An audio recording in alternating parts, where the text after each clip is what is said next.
Thank you, Mr. Chairman, and thank you all for being here today. And I'm sorry I wasn't here for the beginning of the remarks. So if this has already been covered, I apologize for that. You know, we talk about mitigation and building back better and mitigating natural disasters, and we have two um, uh, folks testifying, one from Maine, one from Hawaii, very different types of disasters. Well, I'm from West Virginia, and you know, we're not going to have a tsunami. Well, if we do, we're all gone. But in West Virginia, but we do have very drastic and very devastating floods. We had a flood in 2016 that killed 23 people. It was very rapid, very sad. So I guess I'd like to ask first Ms. Repko, and by the way, I know your sister and she's doing a great job.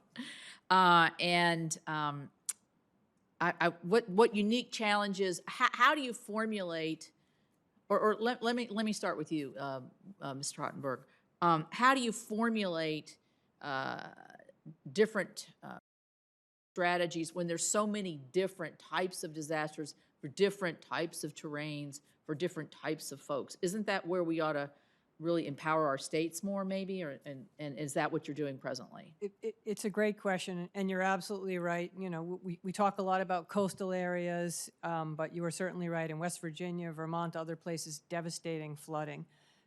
Absolutely, it's empowering states, it's empowering localities. It's, as I said in my testimony, really interdisciplinary. I don't think anyone part of government holds all the answers. You know, a lot of these projects are very complicated. You know, as Senator Murphy was asking about things like sort of different green infrastructure, that often pulls in not just traditional transportation agencies, but environmental agencies. So I think it has to be quite an interdisciplinary partnership to get it right. And, you know, I think a DOT between federal highways and federal transit, we're trying very much to work with local partners on the ground, but, you know, we also need feedback in ways that we can do that better and be more tailored in our solutions. Yeah, thank you. Ms. Repko? Absolutely agree with you. I think one thing that's important to think about is that resilience is not one thing. And I think sometimes people want to think, oh, define resilience, what is that? It's site-specific, it's condition-specific, it's project-specific, depending on how long of an investment we're thinking of having. And absolutely, I think that we envision, through the disaster resilience framework, having the federal government play a role where you empower states and locals, you help them coordinate, you provide incentives, such as reducing administrative costs, to be able to build these projects. Thank you. Dr. Dagher, let me ask you this. I think one of the daunting challenges here is that there is a perception, and it may be real, that building to resilience and using green building practices is more expensive, exponentially more expensive. And I know you're from Maine and obviously deal with that, but you also do a lot with composites. Is there any way that you can help me with that perception? Because I think that would help formulate policy better if you didn't feel like, well, we're going to be spending three times as much on this rebuild, and are we going to get back, you know, the investment that we have? Do you have any perspectives on that? Excellent question. Thank you for asking that.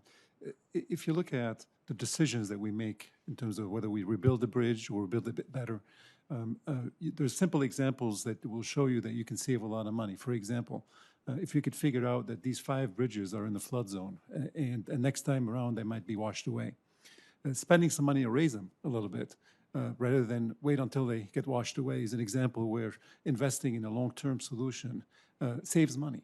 Data has shown actually, and it's been cited a little earlier, that you can save almost $6 for every dollar you spend on resiliency under certain conditions and certain.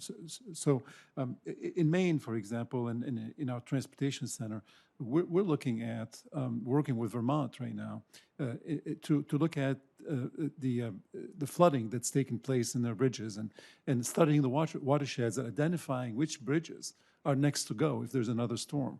And we're focusing on these bridges and investing in them so that we can focus the investment, yet have the biggest bang for the buck. Well, I'm glad you brought up bridges, because this is, we have so many deficient bridges throughout the country, and certainly in my small state, we have so many bridges, and so many of them are well, they're safe, but they're deteriorating.